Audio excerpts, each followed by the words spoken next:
Blog Talk Radio. Boa noite, meus amigos. Estamos aqui de volta. E hoje, infelizmente, serei obrigado a dedicar uma boa parte do nosso programa a essa figura ridícula desse Paulo Giraldelli, né? Porque ele voltou à carga, né? Redobrando a aposta com um blefe medonho, né? Se vocês bem se lembram, o começo da história foi porque ele disse que eu cometi um erro crasso num artigo ao classificar os filósofos como amantes de espetáculos. E daí diz ele aqui, isso nesta mensagem de agora. Era um erro crasso, maluco, pois lembro da minha primeira leitura de Platão no colégio por volta dos 14 para 15 anos. E lembro bem dos meus professores. Todos nós sabíamos que amante de espetáculo é uma coisa e filósofo é outra. É uma distinção clássica em Platão. Para um comentador que insiste nessa distinção, veja Daniel Devereux, Plato Metaphysics em C. Shields' Ancient Philosophy, editado pela Blackwell. Bom, isso aqui como começou. Daí, eu expliquei que tanto o amante de espetáculos comum quanto o filósofo são ambos amantes de espetáculos, que pertencem ao mesmo gênero, havendo apenas uma diferença. Eis aqui o trecho que ele cita. Eis aí abaixo o Olavo de Carvalho reiterando o erro dele e, pior, aprofundando ainda mais o erro. Abre aspas para a citação que ele faz de mim. O que o Platão faz é o seguinte, ele distingue entre dois tipos de amantes de espetáculo.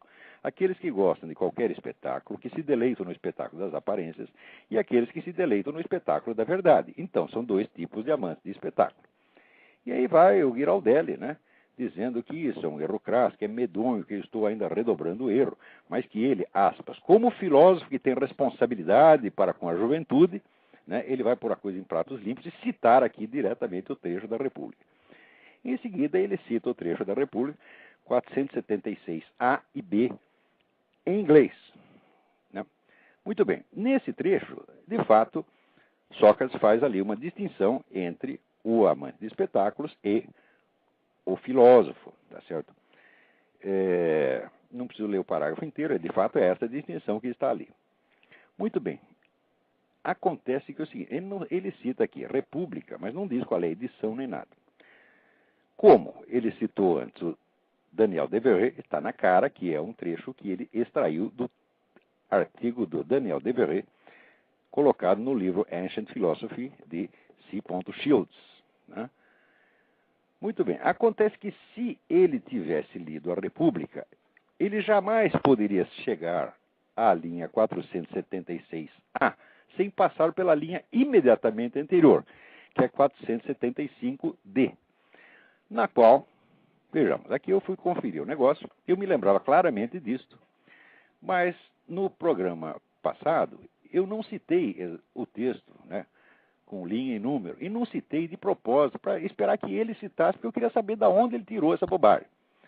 Né? Então, vamos ver aqui, eu fui conferir agora em duas traduções, duas das muitas que eu consultei ao longo da vida. Uma é a do Paul Florey na Loeb Classical Library, que é acompanhada do original grego. E outra é do Leon Robin, que foi editado pela Pleiade, que foi, sem dúvida, um dos maiores estudiosos de Platão no século XX. Então, eu vou ler aqui primeiro a do Robin, depois a do Paul Florey, e depois vou ver como está no original, e vocês vão tirar definitivamente esta dúvida. Então, o interlocutor pergunta ao Platão, note bem, não se os filósofos são amantes de espetáculos, mas se os amantes de espetáculos, em geral, são filósofos.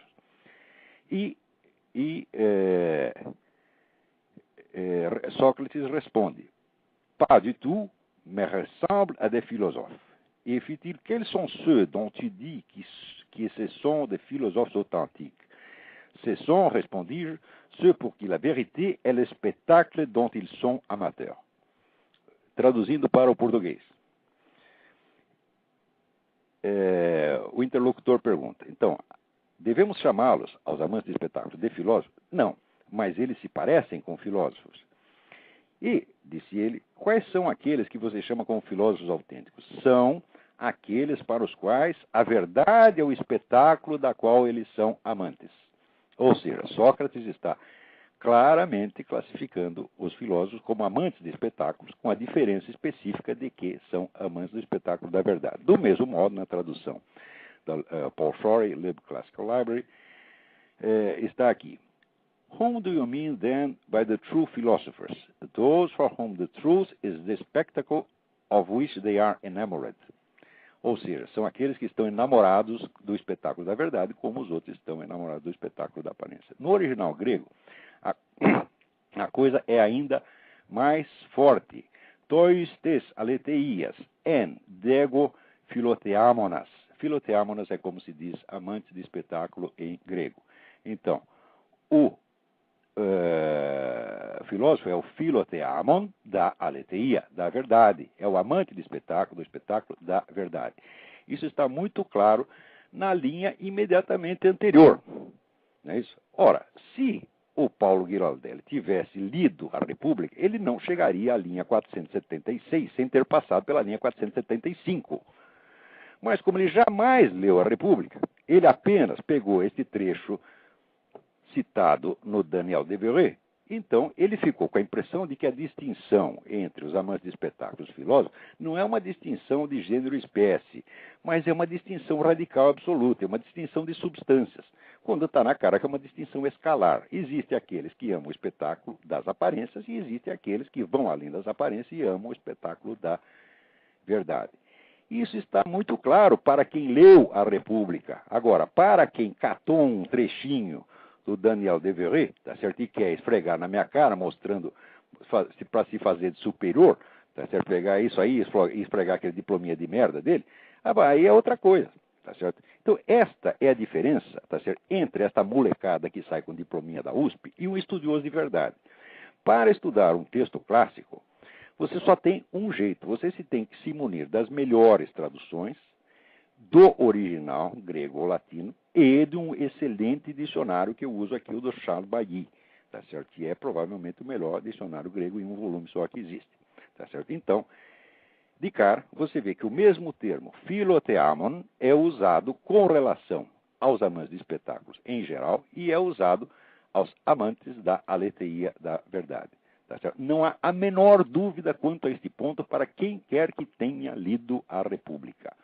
Agora, para quem cisca trechinho em livro de segunda mão, essa distinção evidentemente não existe e só existe a diferença radical que é, vamos dizer, a impressão que fica se você lê só o parágrafo seguinte, 476A. Então, uma coisa é estudioso de verdade, outra coisa é aluninho da USP, tá certo? Eu, quando era jovem, eu fui assistir várias aulas na USP como ouvinte e cheguei à conclusão que eu não devia frequentar aquela faculdade. Por quê? Eu ia perder 1h30 para chegar lá, outra 1h30 para voltar, várias horas por dia em assembleias estudantis, debates idiotas, e não ia estudar coisíssima nenhuma. Então, fazendo as contas, essas 6 ou 7, 8 horas perdidas seriam melhor aplicadas se eu ficasse em casa e se eu estudasse 3 horas por dia, que, aliás, é o que Aristóteles recomenda, umas 3 horas por dia, tá certo? Não passar disso porque a cabeça humana não aguenta. Então, se eu aplicar essas 3 horas por dia no estudo verdadeiro, seguindo os métodos admitidos em verdadeiros centros de estudo universitário no mundo, eu iria muito mais adiante, como de fato fui. E como qualquer pessoa pode ir, se ela quer conhecimento, tá certo? E não um papel social, e não uma posição social para ficar brilhando e jogando na cara dos outros, como faz esse palhaço desse Paulo Giraldelli. Mas, se fosse este todo o problema, tá certo? Seria apenas, vamos dizer, mais um blefe entre os inúmeros que eu já vi esse pessoal de esquerda dar, tá certo? Acontece que o Paulo Giraldelli vai um pouco adiante, ele mente. Inclusive nessa segunda mensagem que ele postou agora, ele mente novamente dizendo que eu falei mal da esposa dele. Quando se ouvirem o programa, ouvirão claramente eu dizer que não há nada de errado com a moça. Eu disse exatamente estas palavras. Há de errado com o Paulo Giraldelli. Não falei nada de mal dela, não adianta querer se fazer de vítima para cima de mim. Tá certo? Muito bem. Agora, na primeira mensagem, tá certo? O Paulo Giraldelli, né, foi tão longe, tá certo, na vigarice, que chegou a inventar a minha vida. Tá certo? Eu até escrevi umas notinhas aqui, que eu nem sei se vou terminar. A qualquer hora eu ponho isso na minha página, mas não sei se vou ter tempo de terminar, então eu vou ler para vocês. tá certo? Os pedaços aqui que eu anotei. Na década de 80, mergulhado em estudos de religião comparada, eu mantinha uma intensa troca de cartas com alguns dos mais prestigiosos eruditos da área, entre outros o ex-diretor da seção de manuscritos orientais do Museu Britânico, Martin Lins, e o ex-ministro da Cultura do Irã, Seyyed Hossein Nasr, o maior filósofo vivo do Islã e reconhecidamente um dos maiores do mundo. Aproveitei todas as oportunidades de viagem para encontrá-los pessoalmente e incomodá-los com toda a sorte de perguntas, recebendo deles, como sempre uma atenção calorosa e bem superior à merecida. Nasr, então recém-exilado em Washington, consentiu mesmo em servir de guia turístico para mim e para um grupo de jovens amigos, levando-nos a museus e outros pontos memoráveis da capital americana e fazendo questão de apresentar-nos, já que tínhamos perguntas específicas, ao autêntico calígrafo islâmico tradicional, o grande Yusuf Ibish. Traduzi vários textos de Nasr e de Lins para os meus alunos, mas nunca me ocorreu a ideia, inexistente em meios intelectuais normais, de me promover às suas custas, muito menos mediante o grotesco expediente de anexar algum texto meu ao deles e publicá-lo com o meu nome na capa ao lado dos seus, simulando coautoria e ludibriando os leitores provincianos. A única vez que posei numa capa de livro ao lado de um autor de prestígio mundial, René Girard, foi numa obra coletiva com outros dois contribuintes e não foi mediante colagem ex post facto, e sim em razão de uma mesa redonda que tivemos na Faculdade da Cidade, no Rio de Janeiro. Ademais, não fui eu o editor da obra, nem fui consultado quanto à capa.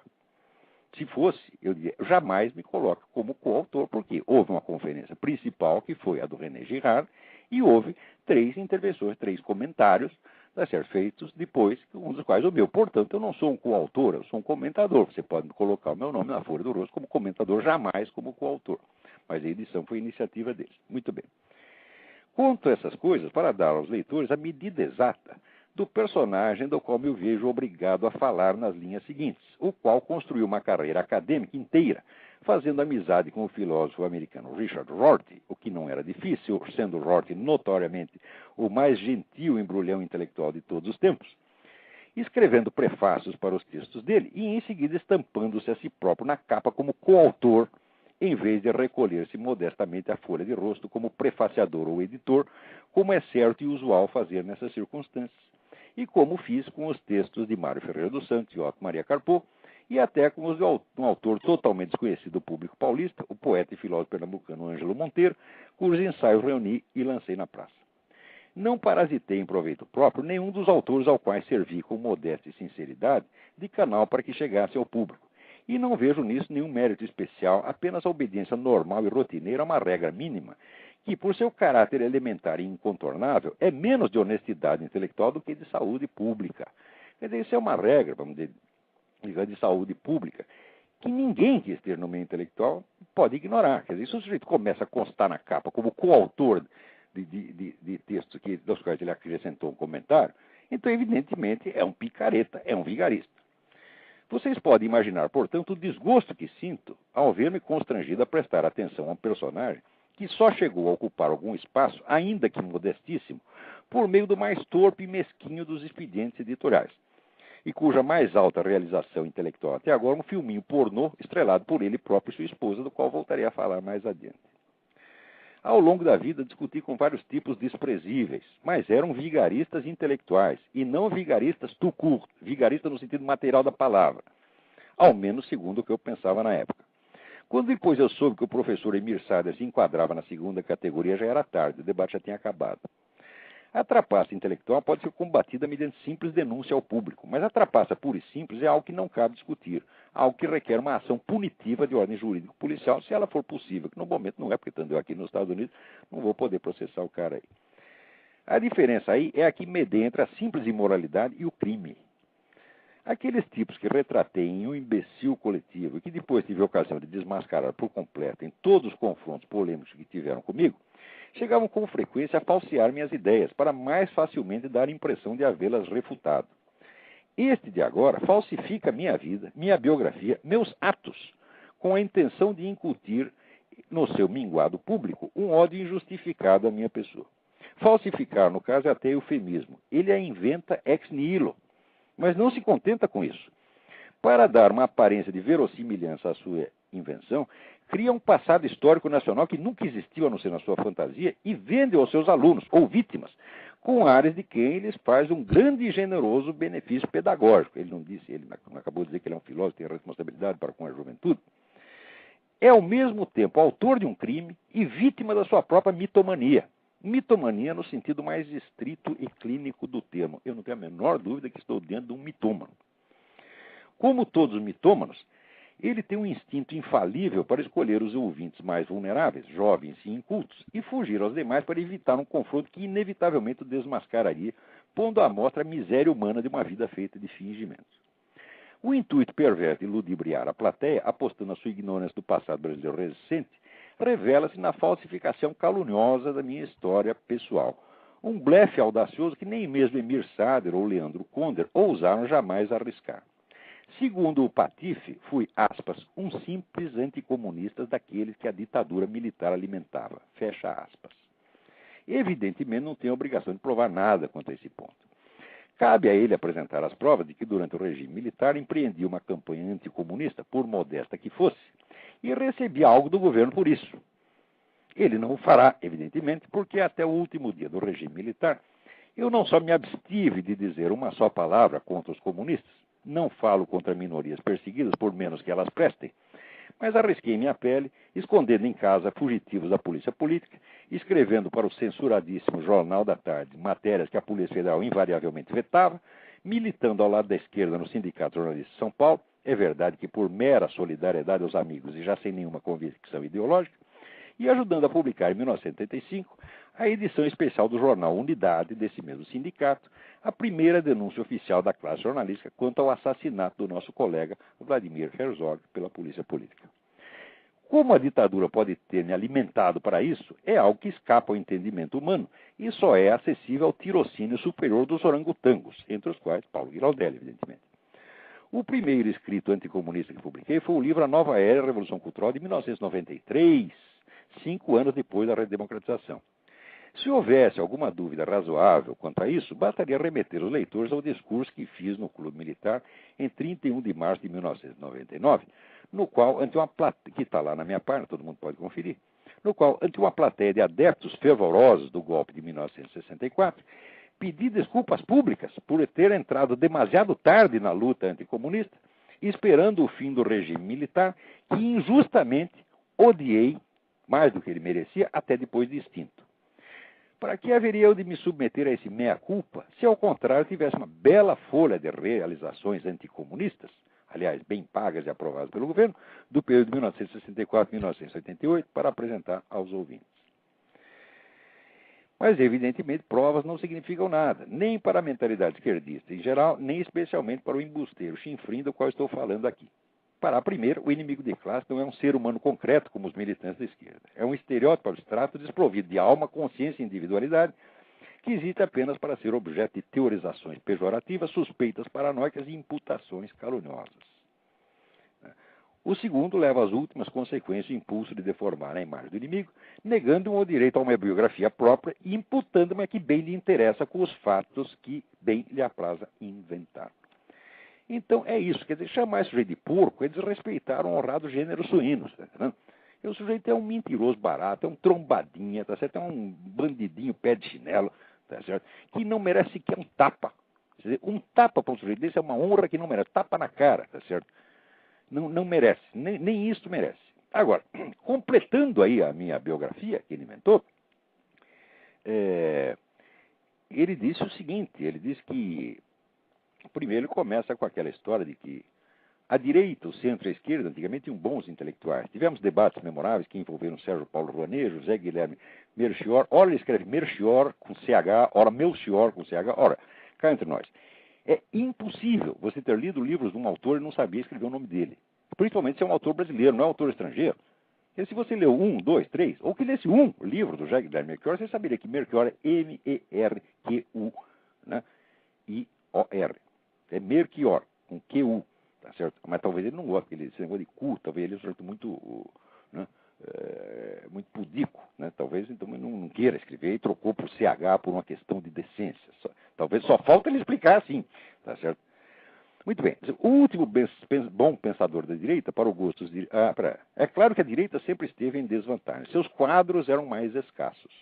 O último pensador da direita, bom pensador da direita, para o gosto dos direitos, não para mim, foi José Guilherme Melchior. Depois do seu falecimento, a direita entrou em crise. Ele não foi substituído.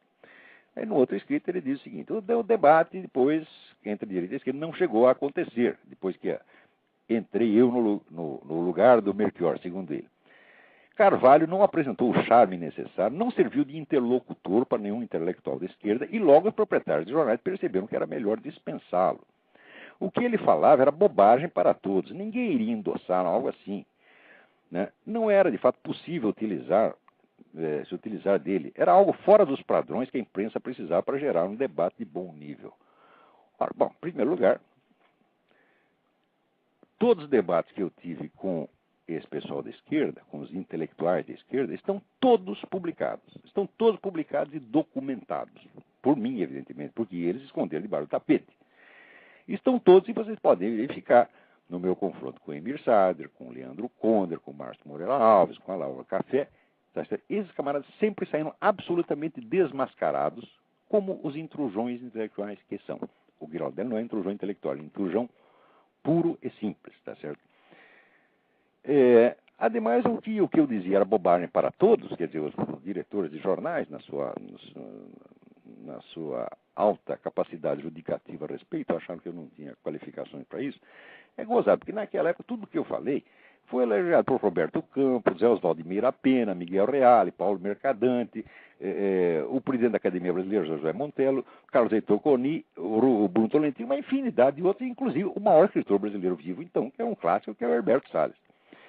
Quer dizer, será que os donos, diretores de jornais, eles achavam que tinham mais qualificações intelectuais para julgar o meu trabalho do que essa gente toda? Será?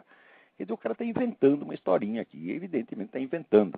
Quer dizer, eu fui tirado do jornal por motivo político e não por causa disso aqui. Agora, é claro que a gente pode tentar depois disfarçar o motivo político e fazer essa mesma farsa do Giraldelli, quer dizer, você levando em pino o narizinho e diz, não, ele não tinha qualificação para o debate, tá entendendo?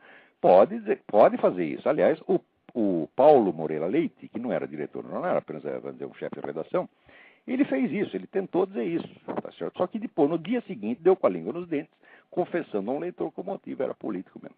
Entendeu?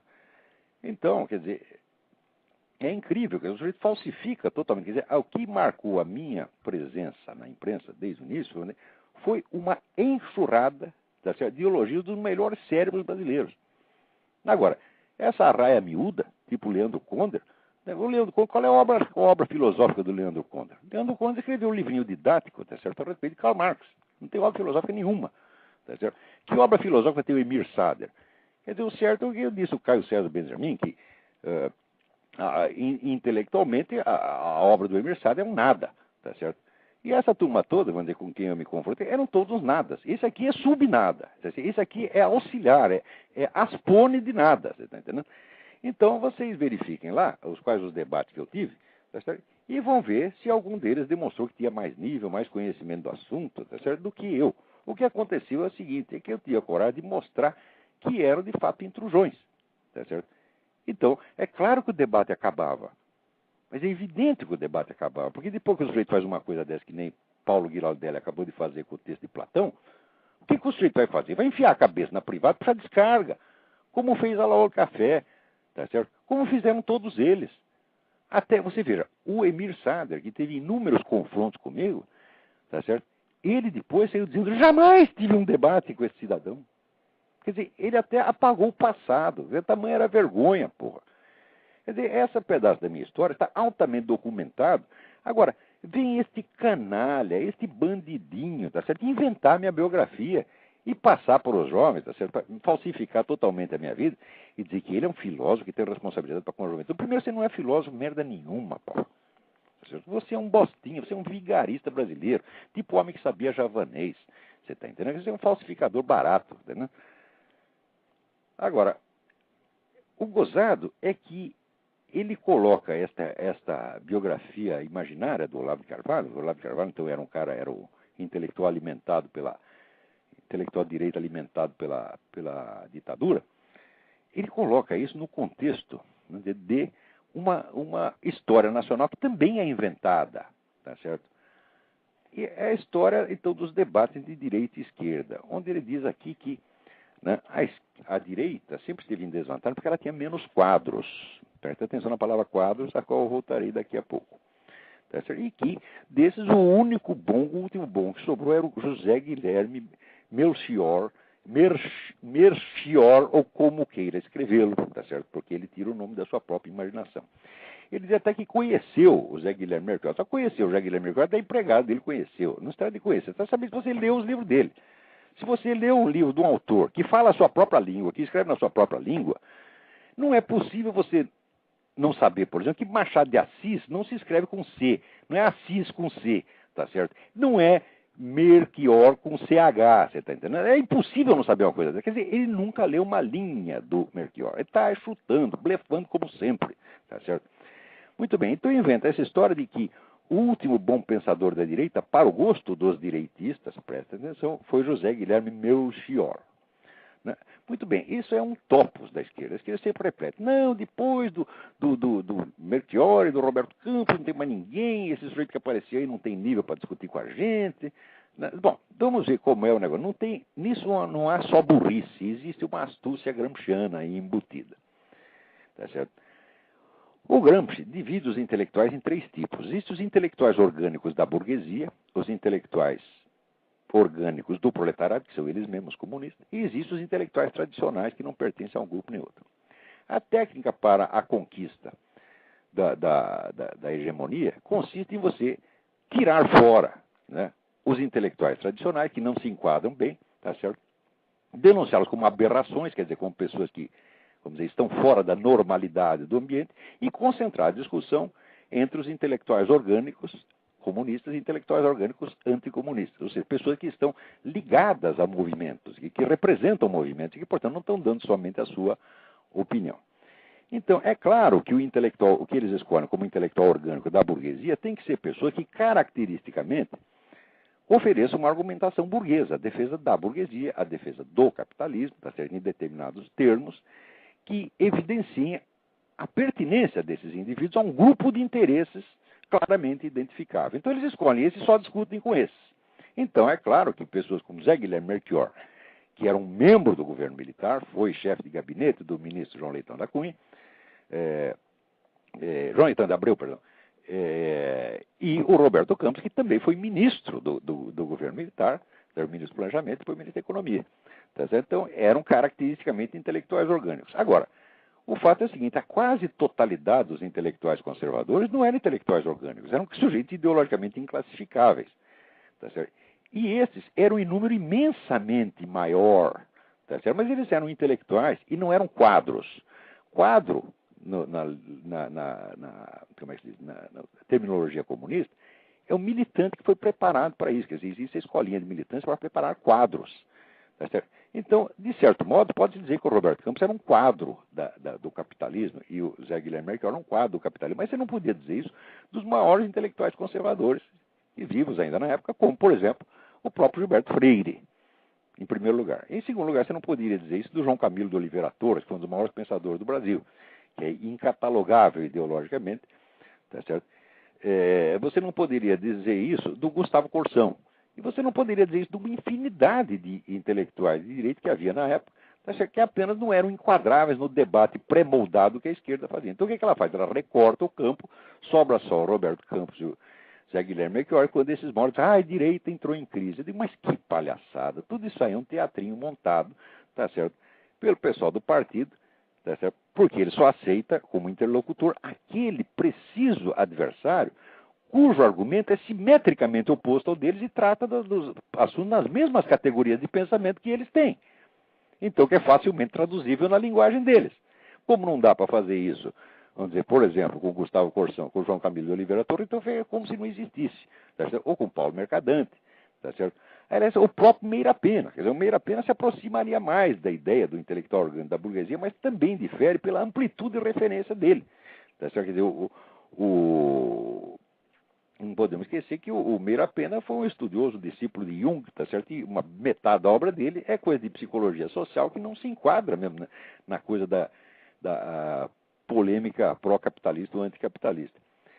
Então, até o Meira Pena eles tiraram. E tiraram gente de porte imenso, como Antônio Olinto. Antônio Olinto era um grande intelectual conservador brasileiro, romancista, cujos livros estavam traduzidos em 32 idiomas no mundo. Foi um dos grandes romancistas da América Latina. O livro de La Casa da Água foi traduzido no mundo inteiro. Muito bem. O que fizeram com Antônio Olinto? Durante mais de 20 anos, o nome dele esteve proibido pelo partido em todas as publicações culturais que eles dominavam. Isso é todas, porque eles dominavam todas. Tá certo? Assim é fácil, quer dizer, você some com o Antônio Olinto, você some com o Meira Pena, você some com o João Camilo, você some com o Gustavo Corsão. O Gustavo Corsão foi boicotado, foi tirado, tá certo, de circulação por iniciativa daquele pessoal onde é aquela chefia da redação do Globo, que era tudo comunista ou pró-comunista, tá certo? Que é a mesma coisa, é comunista ou companheiro de viagem, tá certo? Sob a alegação de que os artigos dele estavam muito chatos. Tá certo? Você vai ler os artigos hoje, são apaixonantes. Agora, se você pegar, tá certo, um livro como O Século do Nada, aquilo é uma enxurrada de argumentos e fatos absolutamente esmagador. Não tem ninguém na esquerda que consiga discutir com aquilo. Tá certo? Ele começa por demonstrar, vamos dizer, que os grandes responsáveis pela ascensão do nazismo foram os comunistas. Quer dizer, os comunistas que alimentaram, que cederam o território soviético para montar um exército nazista clandestino, que incentivaram o nazismo e que, quando o nazismo deu para trás, é claro que eles ficaram contra. Tá certo? A isso eles não têm nada que responder. Esse é um assunto do qual ninguém gosta, que é a famosa tese do Ernest Toppich, a guerra de Stalin. Quer dizer, que para mim já é uma coisa está totalmente demonstrada. E assim vai, quer dizer, é um livro de 700 páginas, tá certo? Com o qual nenhum esquerdinha, muito menos, mas nem se fala Paulo Giraldelli, estou falando dos caras que eram intelectuais, mais ou menos de verdade, tá? Que tinha na esquerda nos anos 60, não eram capazes de discutir. Aliás, se vocês bem lembram, quem estava na direita na época? O Otto Maria Carpo era um homem de direita. O Otto Maria Carpo se transformou num servidor do Partido Comunista muito mais tarde, tá certo? Mas não se esqueçam dos primeiros ensaios dele, que eram flagrantemente anticomunistas, tá certo? Que eram ensaios, vamos dizer, de um conservador cristão, que ele chegou da Áustria como um conservador cristão, e depois no Brasil, tá certo? Pressionado por um lado todo, virou um servidor do Partido Comunista e se mediocrizou completamente e morreu amargurado por isso. Eu conto essa história na introdução dos ensaios reunidos do Otto Maria Carpo. Quer dizer, o comunismo acabou, como os comunistas acabaram com o Otto Maria Carpo. Era um cara que chegou no Brasil, era para ter sido no mínimo reitor de uma universidade, botaram ele o quê? De copydesk de um jornal e ficaram cobrando esse emprego até o fim da vida. E quando o homem morreu, enterraram toda a obra dele no lixo, da onde eu fui retirá-la. Tá certo? O Carpo era um conservador, sim, e foi um dos grandes inimigos do governo João Goulart, e foi o autor dos 2 últimos editoriais do Correio da Manhã contra o governo. Um se chamava Basta e o outro se chamava Fora. Quer dizer, o homem foi inteiramente adepto do governo, da derrubada do Goulart. Depois ficou contra o regime que nasceu, tá certo? O que é outra coisa completamente diferente. Muita gente que esteve, vamos dizer, até na liderança do golpe, depois ficou contra o regime. O próprio Carlos Lacerda ficou. Por quê? Porque era para tirar o homem e fazer uma eleição em 6 meses. O que os caras fizeram? Tiraram o sujeito e montaram uma ditadura. Então é claro que muita gente que participou do golpe, muito conservador que participou do golpe, como o Carlos Lacerda, Adalto Lúcio Cardoso, tá certo? Passou para a oposição, tá certo? Que era o que tinha que fazer mesmo, tá certo? Quer dizer, cadê a promessa das eleições? Cadê? Como é que vai ter? Não fizeram a eleição, por quê? Porque quem ia se eleger era o Carlos Lacerda, tá certo? E alguém lá não gostava do Carlos Lacerda, então decidiram fazer a eleição. Isso quer dizer que na direita, na época de 64, estava até o próprio Otto Maria Carpo. As 3 maiores inteligências vivas do Brasil, não é? As 4.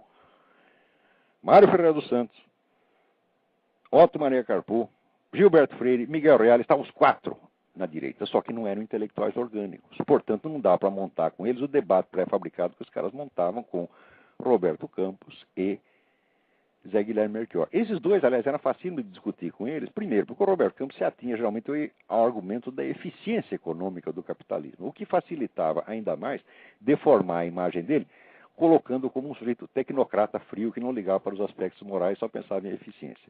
E o Melchior era mais facilmente enquadrável ainda, porque todo o campo de referência mental dele era Hegel. Tá certo? O livro dele, A Natureza do Processo, é uma interpretação hegeliana da história, que termina com o triunfo do capitalismo. A única diferença é essa, mas é um esquema hegeliano com a mesma ideia, vamos dizer, da astúcia da razão, que teoricamente conduz o processo histórico e leva a um certo resultado de interpretação, para o meu gosto, totalmente errada. Quer dizer, eu acho que o Zé Guilherme Melchior era excelente como crítico literário. Pelo primeiro volume da história da literatura brasileira que ele publicou, ele não chegou a terminar. Foi o maior historiador da nossa literatura, maior. Não há, aquele livrinho é uma joia. Mas, sinceramente, não era uma mente filosófica de primeiro plano, não era mesmo. Tá certo? Tinha gente muito melhor do que ele. Na época, tá certo? E hoje ainda tem. Muito bem, mas então é isso. Quer dizer, o sujeito inventa essa história de que houve uma crise na direita, por causa depois que morreu Zé Guilherme Belchior e Roberto Campos, por falta de quadros. Vamos dizer, nós temos um excesso de intelectuais, tem um excesso. Tá certo? A superioridade intelectual da direita, inclusive no Brasil, é esmagadora. Só que é o seguinte, não pode falar dela, não pode publicar os caras, tem que sumir com eles. Então assim fica fácil. Quer dizer, os negros recortam a realidade, a imagem e semelhança do que eles querem e fazem a propaganda em cima. Né? E este Paulo Giraldelli, ele se prevalece disso, quer dizer, ele se prevalece dessa falsificação da história geral do Brasil para falsificar minha história pessoal e me acusar de ser um intelectual alimentado pela ditadura militar. E depois não quer que eu xingue, não quer que eu fale palavrão, quer se fazer de educadinho. Ora, Paulo, vai tomar no cu, rapaz! Quer dizer, falar educadamente com um sujeito como você... Pô, é a mesma coisa que eu falar com uma árvore, com uma porta, com uma formiga, com uma lagartixa. Que estupidez é esta? Vê se te enxerga. Não é possível evitar palavrões dentro disso, porque você passa dos limites. Quer dizer, você é um vigarista mesmo. Você é um trombadinha. Você é um pé de ladrãozinho, pé de chinelo, vagabundo. Tá entendendo? Vai pra casa, rapaz. Agora, quanto àquele filminho que você fez, tá certo? Eu disse, na outra vez, não falei mal de sua mulher de maneira alguma, disse que não tem nada errado com ela. Errado é você fazer esse filme e mostrar essa sua bunda peluda.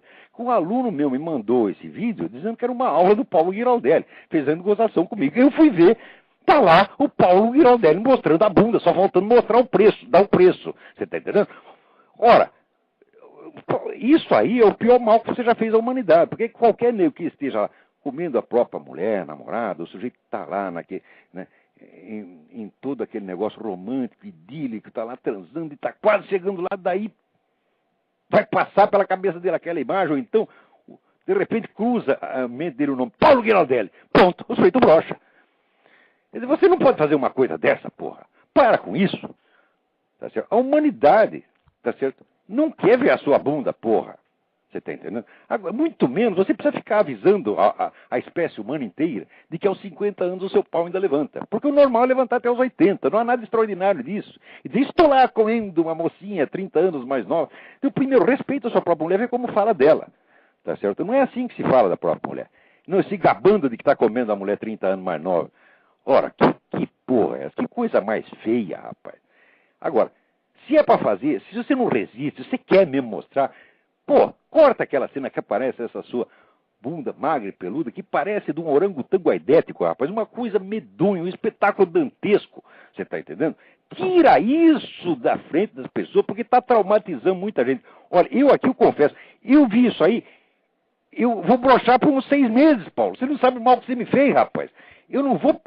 Se eu lembro, cada vez que eu lembrar disso, eu vou fracassar. Não é possível, eu estou traumatizado. Aqui, a minha filha viu aquilo, ficou doente, você está entendendo? Ficou com febre, a coitada da Leila está aqui chorando. Né? Eu vi a bunda do Paulo Giraldelli. Você podia poupar, você disse que é o filósofo tem responsabilidade para com a juventude. Poupe os jovens desse espetáculo, rapaz. Pai, você está separando os amantes, destruindo lares, está entendendo? Dilacerando as famílias. Pare com isso. Então, todos os maridos estão broxando depois que viram isso. Para com esse negócio, rapaz. Tá? Muito bem. Agora, depois disso, tem aqui uma multidão de mensagens importantes, tá entendendo? Que, puxa vida, esse cara comeu um espaço danado. O primeiro é o seguinte, atenção. A Universidade de Brasília está aqui fazendo um ciclo de palestras sobre pedofilia, no qual um dos palestrantes principais é um sujeito chamado Denilson Lopes, professor da Faculdade de Comunicação da UNB e autor do livro O Homem que Amava Rapazes e Outros Ensaios. Denilson Lopes é um apologista ostensivo da pedofilia, tá certo? E isso aí vocês podem ver, tá certo? Eu vou dar aqui o endereço para vocês, é meio complicado, você pega um lápis e anote.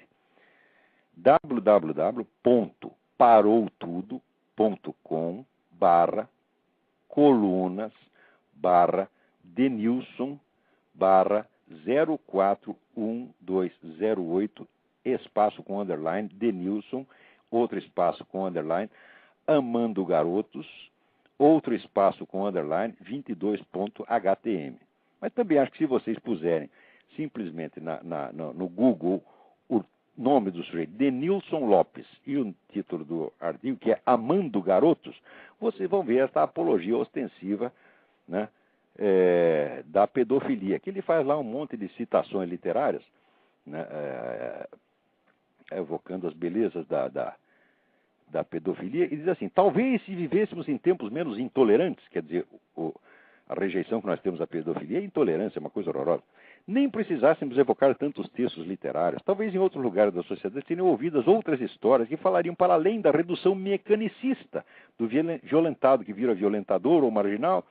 Aqui nem mesmo o grande Almodóvar parece não escapar em seu último filme, Má Educação, ao contrário do libertário e amoral O Que Eu Fiz para Merecer Isso, filme que dirigi em 1984.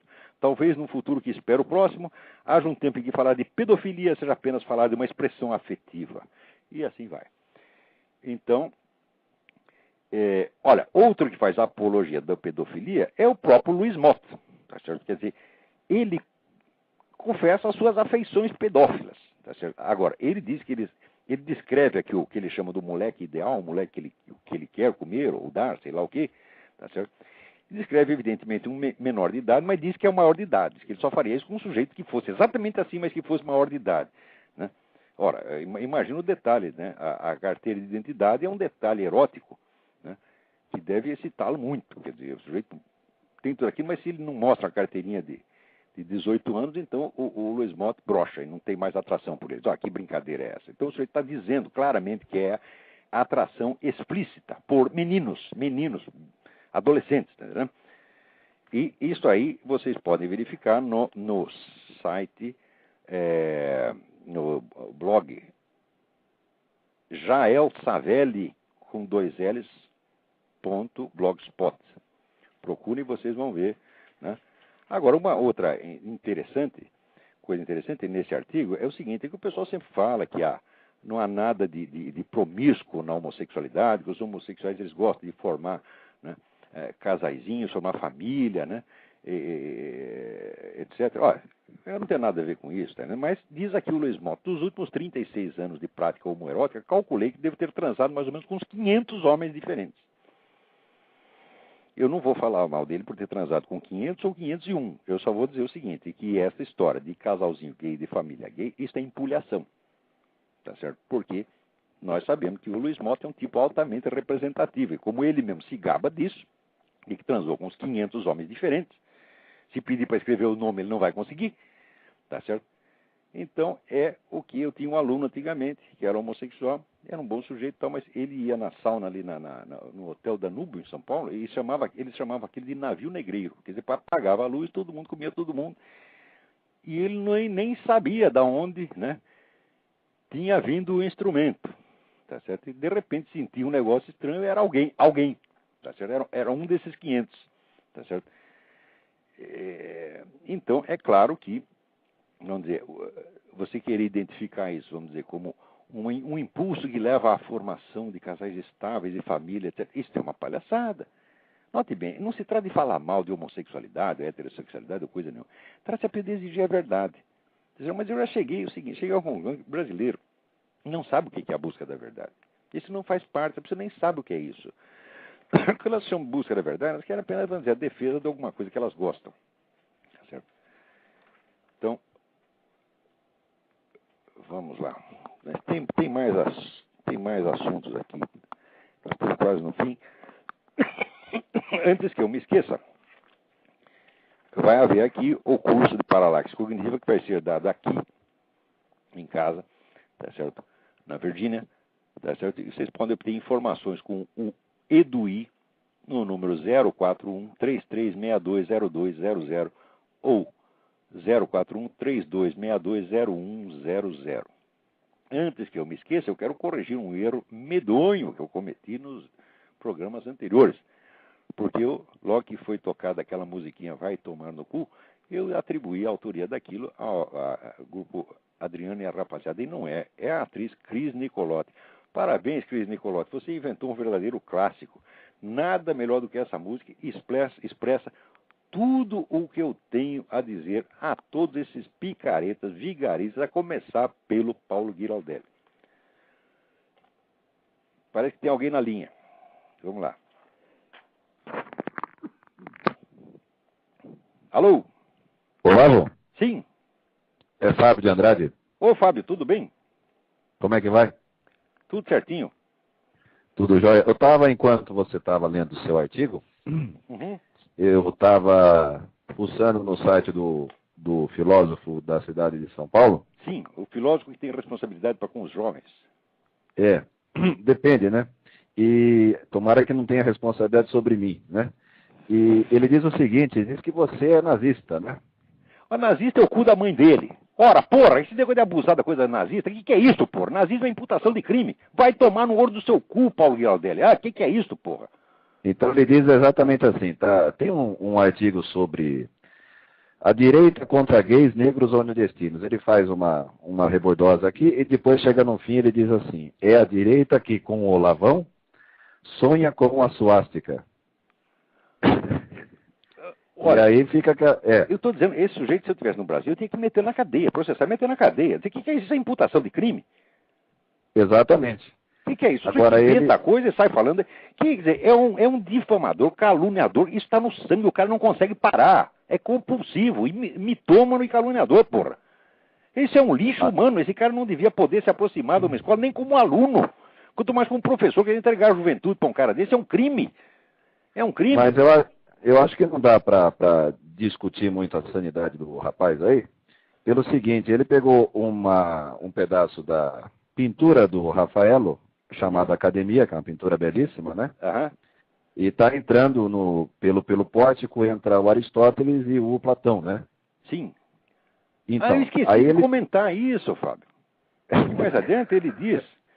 Bom, eu não quis nem entrar nesse aspecto filosófico. Ele pôs a cara dele na cabeça. Ele pôs a cara dele, não, só uma observação, ele pôs a cara dele na cabeça do Platão. Puta. Então ele foi no Photoshop e trocou a cabeça do Platão, que está apontando para cima, e embaixo escreveu assim, Paulo é Platão. Paulo é Platão. E o Platão merece isso depois de tanto tempo, né? Mas você veja que coisa. Agora, esse sujeito mais adiante, né? Isso é de interesse geral, não é só para responder a sua pergunta. Mais adiante, ele diz que o negócio de você transcender o pensamento e ir direto à percepção do objeto é impossível. Eu acredito que para ele é impossível, para ele só existe pensamento. É aquele negócio que o Buda fala, do sujeito que aponta a lua e a pessoa pensa, o ouvinte pensa que o dedo é a lua, né? Quer dizer, não entende que para além do pensamento existe um objeto, uma realidade a qual aquilo se refere. Essa realidade pode ser difícil de dizer. E é por isso mesmo que Platão, quando, vamos dizer, ele termina o processo, vamos dizer, dialético, da ascensão ao mundo das ideias, quando vai chegando lá, ele troca o discurso e passa para fazer vamos dizer, um mito, apresentar um mito. Porque aquilo só pode ser dito em linguagem poética, não tem como você expressar aquilo diretamente. Uhum. Agora, o Paulo Giraldelli, ele diz, mas isso é uma bobagem, porque Platão vai das coisas às ideias. Todo mundo sabe que Platão vai das ideias para as coisas, e Aristóteles é que vai das coisas para as ideias. Então, meu Deus do céu, isso é uma coisa subginasiana, você não pode dizer uma coisa dessa. Porque, olha, o que vai das ideias para as coisas não é Platão. É a estrutura da realidade segundo Platão. Agora, Platão, a obra de Platão, a exposição de Platão, a dialética de Platão é sempre uma caminhada ascensional, desde o mundo das aparências até as ideias, como ele faz na própria República, que vai, então, vamos dizer, culminar com o mito. Tá certo? Quer dizer, é sempre indo das coisas para as ideias, porque só quem pode ir das ideias para as coisas é Deus. Para ir das ideias para as coisas, ele precisa que você conhecesse essas ideias mais clara e extensivamente do que você conhece as coisas. E isso só Deus. Nós conhecemos as coisas e por trás delas podemos enxergar, entrever as ideias, exatamente como o Platão sugere.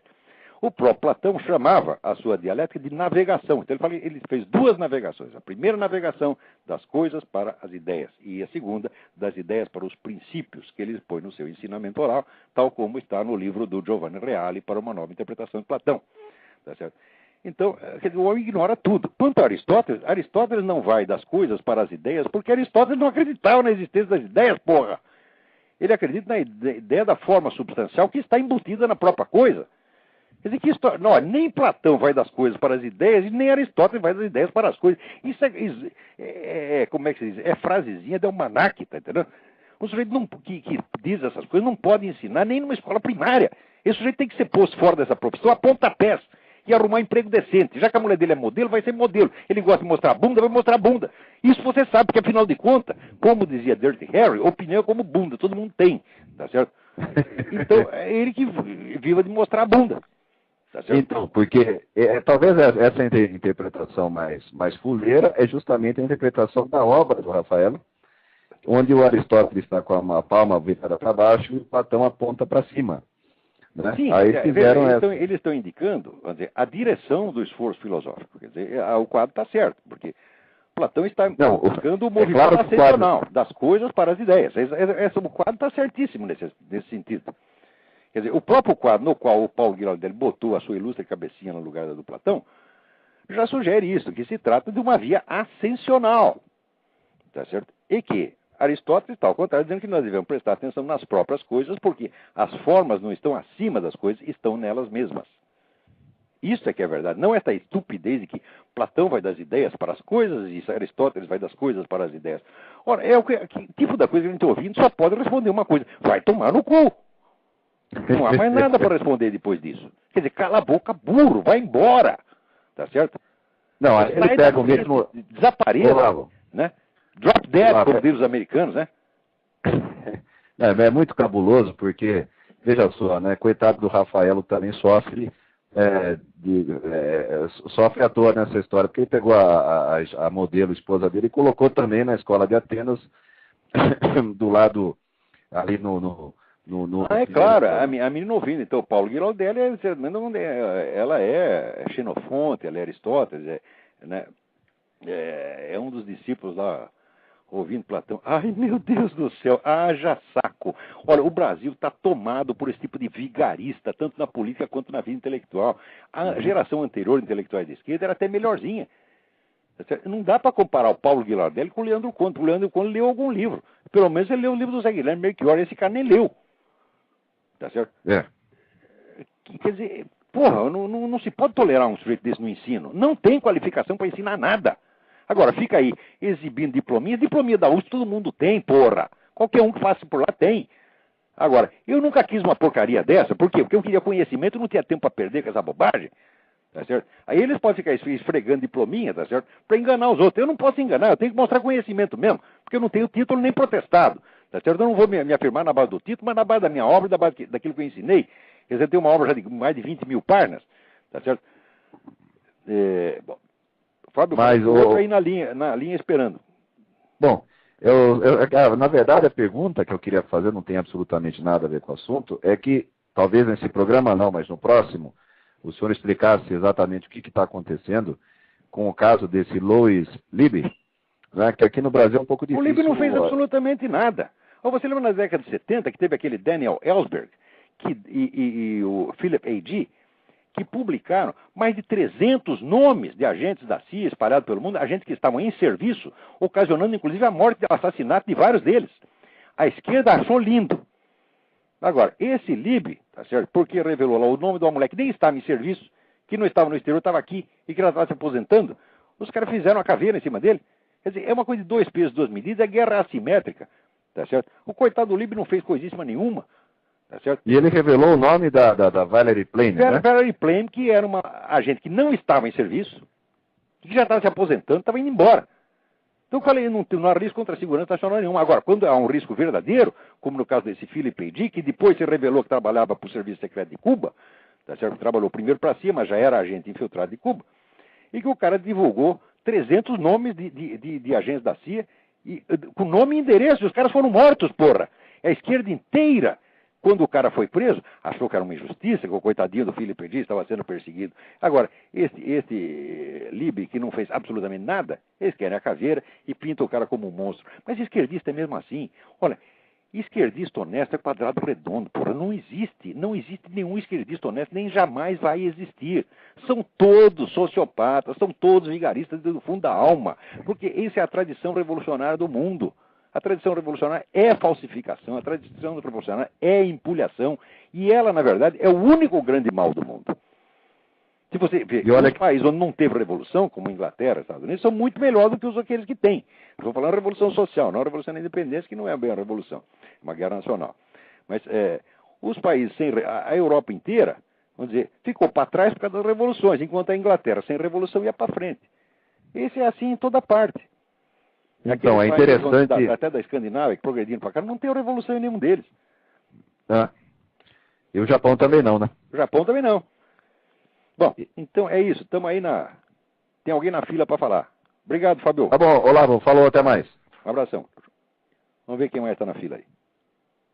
Alô? Olavo, pronto? Sim. Marcelo. Marcelo, fala rápido que nós temos 1 minuto. Isso, eu vou primeiro parabenizar você pelo programa. Obrigado. Parabéns, adicionei aqui no meu podcast.